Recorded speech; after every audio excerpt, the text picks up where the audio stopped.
The modern counter-UAS challenge centers on network control and data prioritization. Advanced sensors and optical tracking provide the data, but during a coordinated drone incursion, the network itself determines whether that data is actionable. When an installation detects multiple hostile tracks, it triggers a massive, simultaneous sensor response. Every available radar and optical sensor feeds telemetry back to command. Consider the public reporting of drone incursions at Barksdale Air Force Base. In this stressor scenario, an adversary sends multiple waves of drones designed to probe response procedures, exhaust operators, and overload the sensor network itself. The operational response is immediate. Electro-optical targeting systems, or EOTS, across the base begin zooming, slewing to new coordinates, and streaming high-definition video all at once. This creates a critical failure mode at the network layer. If the network fabric treats all incoming packets equally, the sheer volume of high-bandwidth video payload instantly floods the available data pipes. When the pipes flood, low-bandwidth packets like track metadata, radar fusion coordinates, and camera slew commands get stuck behind the bulk video.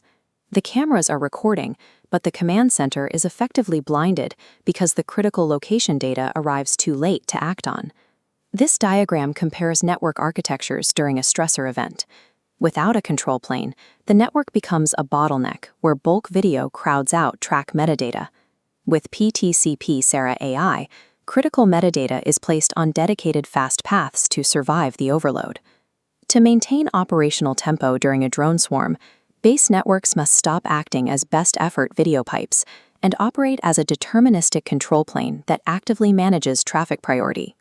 This flowchart maps out how EOTS architectures produce highly asymmetrical information classes, requiring rigorous separation.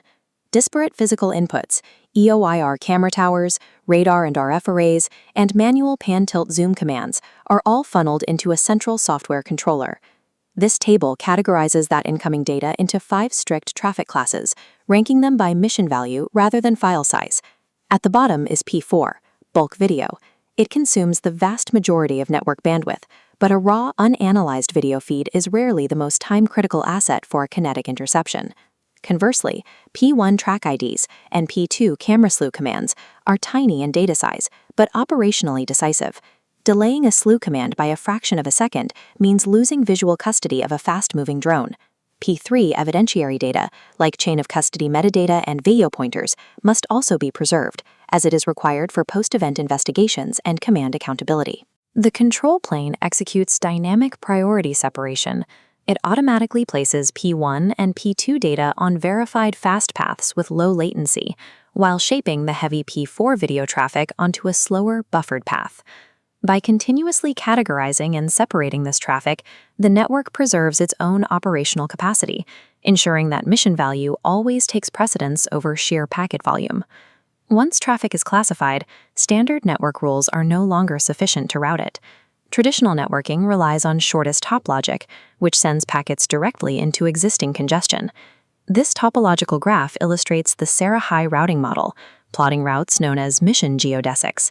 The software continuously maps the physical and cyber terrain, pulling the status of sensors and edge compute queues to dynamically find the lowest risk path for prioritized data.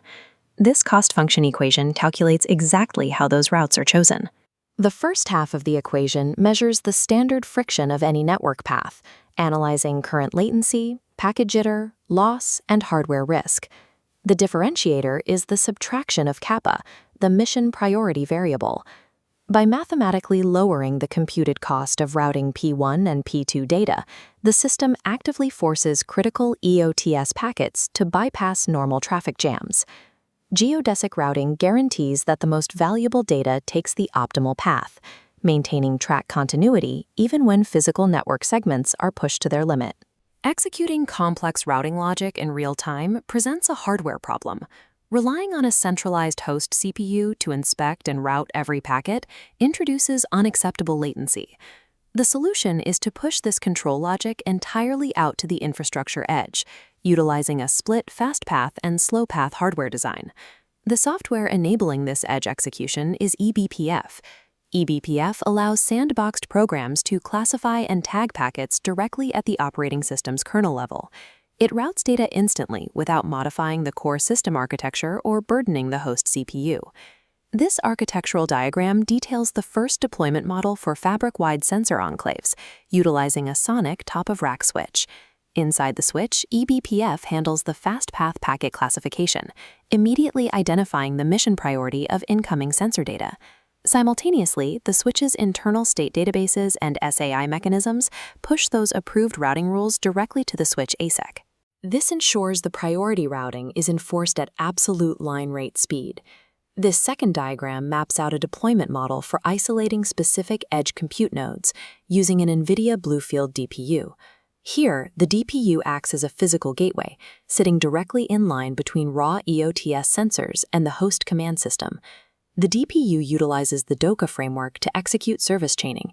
It isolates network infrastructure control and security filtering inside the DPU, processing the data before it ever reaches the host application.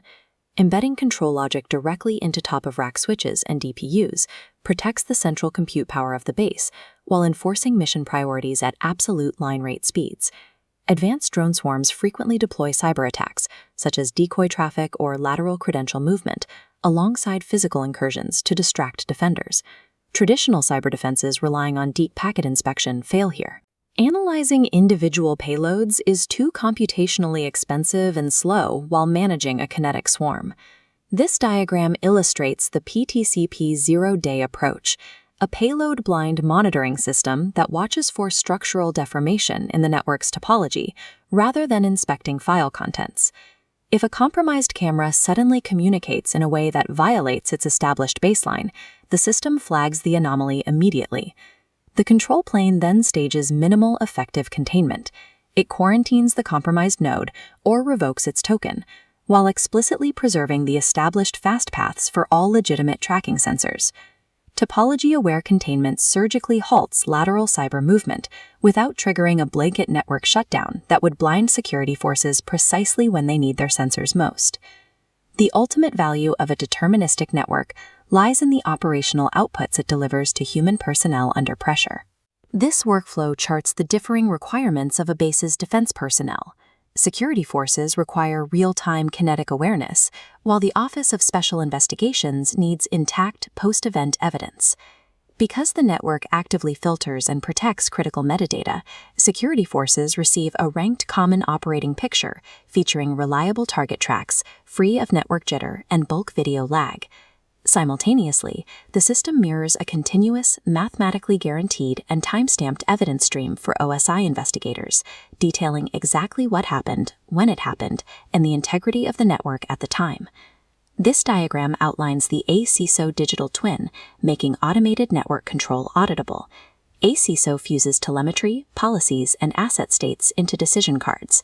For high-stakes containment, it presents risk and rollback states to human commanders, requiring explicit authorization before proceeding. By decoupling critical mission logic from raw network bandwidth via edge-deployed eBPF and DPUs, EOTS networks transition from fragile video pipes into resilient, human-governed mission fabrics that preserve track continuity even when physical infrastructure is saturated with sensor traffic.